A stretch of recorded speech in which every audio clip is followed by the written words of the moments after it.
আসসালামু আলাইকুম সবাইকে। আশা করি আল্লাহর রহমতে সবাই আপনারা ভালো আছেন। এটা হচ্ছে আমার কক্সবাজার ট্রিপের ডে 2 এর ভিডিও। যেহেতু আমি সারা রাত ঘুমাই না, তাই ভোর 5টার অনেক সুন্দর একটা ভিডিও ক্লিপ নিতে পেরেছি। মানে আকাশটা অনেক বেশি সুন্দর ছিল। তারপর আধা ঘন্টা চোখ লাগানোর পরে আমি চলে যাই সবার সাথে ব্রেকফাস্ট করতে। আমার আবার সিস্টেম আলাদা, সবাই ঘুম থেকে উঠলে আমার ঘুমানোর সময় হয়। তো যেহেতু আধা ঘন্টা চোখ লাগিয়েছি, তারপর আমার ঘুম অনেক বেশি আসতেছিল, যেহেতু সেটাই আমার ঘুমানোর সময়। এর জন্য আর কি আমি ওভাবে মনে করে বলতে পারছি না যে আমি কি দিয়ে ব্রেকফাস্ট করেছি, কারণ আমার প্লেটে সার্ভও করে দিয়েছে আম্মু। ইভেন এই ভিডিও ক্লিপগুলো আমি নেইনি, আমি এবার কক্সবাজারের কোনো ভিডিওই করিনি। এগুলো সবগুলো আমি স্টোরির ক্লিপ থেকে এখন জোড়া লাগিয়ে ভিডিও বানাচ্ছি। তাছাড়াও আমি সবার ফোন থেকে ভিডিও কালেক্ট করেছি। যাই হোক, লাস্টে চা খেয়ে কিছুক্ষণ রেস্ট নিয়ে আমরা সবাই রেডি হয়ে বের হয়ে যাই বিচে যাওয়ার উদ্দেশ্যে। বিচে যাওয়ার উদ্দেশ্যই ছিল যে আমি স্পিড বোটে উঠবো, কিন্তু আম্মু আমাকে ইজিলি অ্যালাউ করে না। তাই আর কি যেতে যেতে এটাই বলছিলাম যে আজকে আমাকে কেউ স্পিড বোটে উঠতে বাধা দিলে তার সাথে একটা বড় ঝামেলা হয়ে যাবে। আমাকে কোনো প্রকার বাধা দিলে আমি কারোর সাথে আর মিশবই না। যাই হোক, মনের শখ পূরণ করেছি, একদম ডিপ সিতে গিয়েছি। বাট আনফর্চুনেটলি আমি বিচের পারে কোনো ভিডিও ক্লিপ নিয়ে নাই। তারপর একটু সন্ধ্যা হয়ে আসাতে আমরা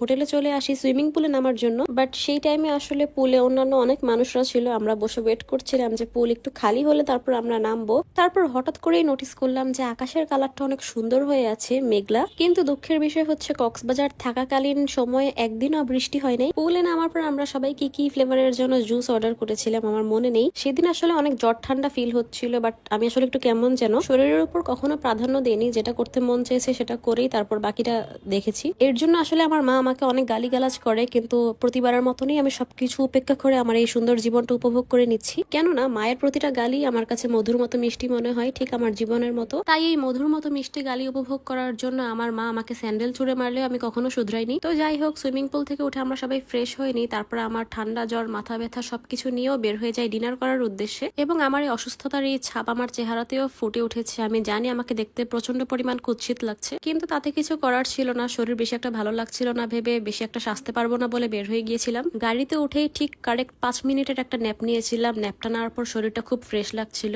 তারপর আমরা আবারও চলে আসি মেজান ডাইনে আমাদের রাতের ডিনার করার উদ্দেশ্যে। শুনতে অবাক মনে হলেও এই ভিডিও ক্লিপগুলো একটাও আমি নিইনি। আর তার প্রমাণ স্বরূপ ওই যে দেখা যাচ্ছে আমি চুপচাপ বসে আছি আমার মায়ের পাশে। কারণ সত্যি এবার আমি কোনো ভিডিও করার উদ্দেশ্যে আসিনি, আমি এবার একটু এসেছি নিজেকে ভালো লাগানোর উদ্দেশ্যে। কিন্তু আসলে আমার মন যে কখন কি চায় আমি নিজেও জানি না। ভিডিও করবো না বলে অলমোস্ট 4টা ভিডিও করেছি। এর মধ্যেই আমাদের খাবার চলে আসে। আসলে সেদিন অনেক টাইপের খাবার অর্ডার করেছিলাম, কি কি করেছি সেটা আমার মাথায়ও নেই। আসলে বেশি আইটেম অর্ডার করলে কখনো খাওয়া যায় না সবকিছু একসাথে। আমি খুবই স্পেসিফিক অল্প কিছু জিনিস দিয়ে ভাত খাই। আর কেউ যদি প্লেটের মধ্যে অনেক কিছু একসাথে দিয়ে পুরো প্লেট একদম পুরাই দেয়, তখন প্লেটের মধ্যে আমার অনেকক্ষণ তাকাই থাকা লাগে যে কোথা থেকে শুরু করব। আর সেদিনও আমার সাথে ঠিক এমনটাই হয়েছে, অনেকগুলো আইটেম একসাথে আমার প্লেটে মিক্স হয়ে গিয়েছে। বাট সত্যি বলতে সবগুলো খাবারই অনেক ভালো ছিল। আমার লাস্ট ভিডিওটাও আমি বলেছিলাম যে কারোর কক্সবাজার আসার প্ল্যান থাকলে অবশ্যই মেজান ডাইনে আসতে। আর এটাতেও বলছি, মেজান ডাইন থেকে বের হয়ে তার ঠিক পাশেই কিন্তু হাজি বিরিয়ানি হাউস, আপনারা চাইলে এটাও ট্রাই করতে পারেন। আমার ভিডিওর মধ্যেই এসব মেনশন করে দেওয়ার রিজন হচ্ছে কক্সবাজারে মানুষ অনেক অল্প টাইমের জন্যই যায়, আর সেখানে মানুষ উল্টা পাল্টা ট্রাই করা থেকে বেটার ভালো কিছু ট্রাই করুক। তো তারপর আমরা ডিনার করে বের হয়ে যাই। তারপর কার মুখে যেন আমি শুনতে পারছিলাম যে চলো সবাই হোটেলে যাই। শোনার সাথে সাথে আমার শরীরের মধ্যে কেমন যেন আচমকা একটা খারাপ লাগা জেগে উঠে, কারণ হোটেলে যাওয়ার সাথে সাথেই সবাই ঘুমিয়ে যাবে আর আমার সারা রাত আকাশের দিকে তাকিয়ে থাকা লাগবে। তাই দোয়া করতে করতে আমরা বিচের পাড়ে চলে গেলাম। বিচের সাইডে পার্লের সবগুলা, তারপর হচ্ছে আচারের সবগুলো আমরা একটু ঘোরাঘুরি করে তারপর একদম পানির দিকে চলে যাই। কক্সবাজারে আমার মেনলি রাতের বেলায় বিচ